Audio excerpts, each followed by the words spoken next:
Missouri mornings are generous with dew. Fence posts drink it. Corn leaves hold it like a promise. Thomas Coleman younger, Cole learned those mornings first. These summit country ridges that made horizon a repeated thought, a house where work arrived before breakfast and stayed past supper. A father who rode with purpose and politics both.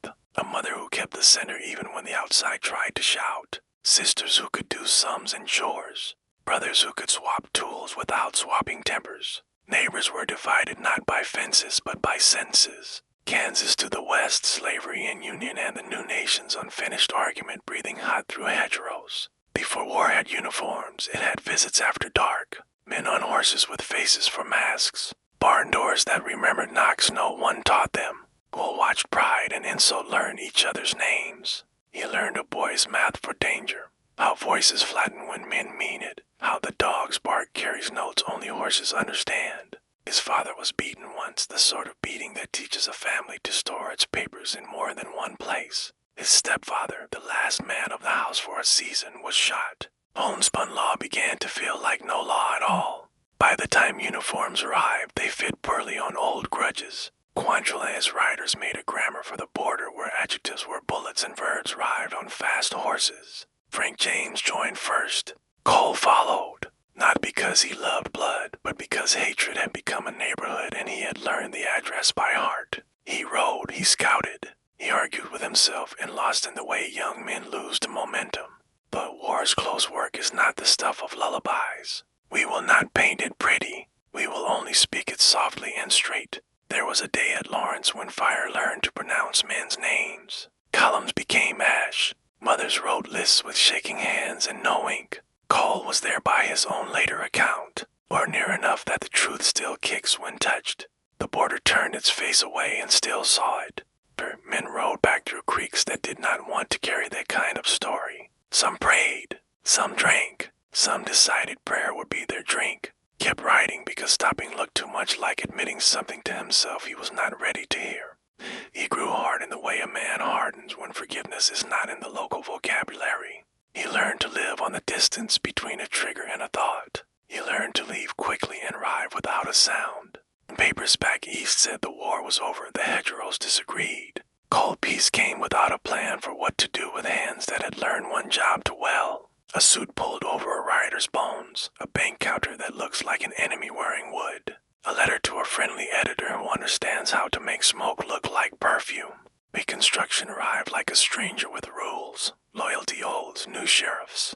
Old neighbors deputized by papers posted crooked on courthouse doors. Cole tried wearing town clothes. They buttoned. They did not suit. Horses snorted at the idea of retirement. Frank and Jesse wrote one version of the next chapter. Cole's page is inked in the same hand. They were men who could pass in a parlor and disappear in a thicket. They looked like Sunday and rode like Saturday night. Banks were symbols as much as safes. Counters were men who had never smelled powder held other men's mortgages like reins, the first. Breeze were part vengeance, part theater, part hunger with a pistol. Gallatin, Richmond, Lexington. Place names like pegs on a map where a coat might hang for an hour and ride on. Cole's gift was steadiness. He did not talk loud. He arranged. He judged the street the way a soldier judges a field. For places that will change their minds at noon, John Newman Edwards printed the legend with eager type. Letters that excused, adjectives that polished, paragraphs that lifted crimes into cusses with a magician's handkerchief. Cole did not write the copy, he appreciated the lighting.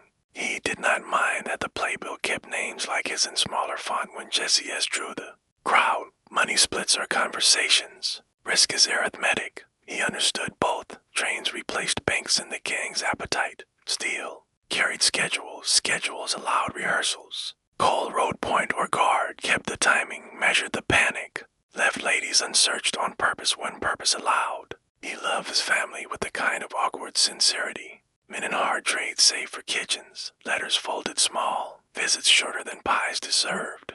Gifts bought in towns that didn't know the money's first name. The Pinkertons grew teeth. A winter night at Kearney taught the household a lesson about justice unmoored, a blast, a boy lost, a mother maimed. Grief changed the temperature of the room for years. Cole carried that heat and cooled it with distance. He considered laying down the road. The road considered him and shook its head. Newspapers chanted his name and others in rhythms the country began to hum without listening. Young men arrived with eyes that wanted a reputation to borrow. Old friends wore out. The circle strained. Minnesota lay far enough away to feel safe for a plan. But just to say it was far enough away that the map could lie. Northfield beckons, a clean Main street, a bank with daylight on the counter, a town with its own arithmetic. Distance is a poor substitute for surprise, but men in motion trusted. Northfield looked like a place that would not shout. College boys with neat collars. Merchants who knew each other's dogs. Bank with a safe that sat like a choir loft behind railings more decorative than defensive. Cole helped plan. The gang split roles like chores. Inside men, outside men. A street orchestra tuned for a noon performance of theft. They rode in with coats that didn't match the weather, hats whose brims worked too hard at humility. Horses breathed the question no one asked aloud. Are you certain? Inside, words sharpened into orders. Haywood's refusal was a door that would not open. Cole wasn't there in the vault room, he was on the street where angles argue. But the sound of refusal can be heard through walls. It travels down a man's spine and into his next decision outside. Northfield refused to be a stage. Clerks became riflemen. Students became sentries. A blacksmith became an obstacle. Opinions cannot move. Shots traded like unkind neighbors. Horses screamed that hoarse scream that makes even men who love noise wish for quiet. Cole took a ball before the day agreed to end. Flesh that had been practiced at not complaining had to sit down. He kept men moving anyway, out of town, into fields away from windows that had learned to aim. The ride south was a geography of exhaustion. Creeks that thought they were borders. Corn that hid nothing well enough. Blood that marked trails like poor advice. At Hanskasluff near Modelia, the younger brother's luck and strength both ran out. Possum enclosed in like sentences closing around a name. Cole shot up and still bargaining for breath, called out terms because dying is poor negotiation, but so is arrogance. He would not quit on pride. He would not trade his brothers for a clean shirt. He raised a white scrap that used to be something else and made it mean truce. Captured, carried, stitched with rough thread. He looked up at a ceiling that did not belong to him and began a next life, still water. Stone walls, clocks that do not forget. Years that write themselves even when a man would rather write something else. Prison is a schedule. It reduces a man to repetition and then asks what he can build from it. At Minnesota State Prison in Stillwater, Cole exchanged gallops for corridors. He counted time in work whistles and chapel bells. He learned to make chairs that did not wobble, and sentences that didn't either. Bob and Jim were there too, brothers with the same ledger. Columns filled by one terrible afternoon and the hours that made it likely. Cole read. He read the Bible without hurrying and found the parts that refused to be theatrical. He read newspapers when they let him and learned how small his own name looked set among other men as small names. He wrote letters steady as fence posts, regret without begging, hope without salesmanship. Visitors came, clergy, curious men with notebooks, old neighbors who spoke through bars like they were speaking through winter. Cole treated each as a chance to be accurate. He did not decorate his past. He did not ask the future to put on makeup. Years have a weight even iron respects. Bob died inside. Jim endured, bitter and tender by turns, proving that a heart can hold both without splitting. Pardon petitions rose and fell like wheat. Governors changed. Public mood changed. Cole changed too. But slowly, like with seasons, Pearl arrived in 1901 like a careful spring. Pages were signed. Doors worked a new way for him. The sky outside tasted like an old song remembered. Conditions were strict and made sense. Minnesota would watch. Cole would walk straight. He kept the bargain. The road again, but different. A Wild West show with an honest title. A book written plainly. And on a platform telling boys that some roads go where you think and some don't tea. And that he recommends the first kind from experience. Freedom after Longstone is a new kind of work. You must learn to turn without hearing keys. You must sleep without needing to practice waking to footsteps. Cole went on the road with old friend and old opponent Frank James, the great Cole Younger and Frank James' historical Wild West, a title that did not lie about the past and tried not to sell the future too hard. They did not glorify. They demonstrated. They showed horsemanship and spoke about consequence. They earned money the way showmen do and endured the way old comrades do with jokes that cover more than they reveal. He also joined church circles, talked temperance with the voice of a man who had learned what whiskey does to judgment that already has too much history to carry. He said he had been converted, which meant he had decided to be useful to rooms with children in them.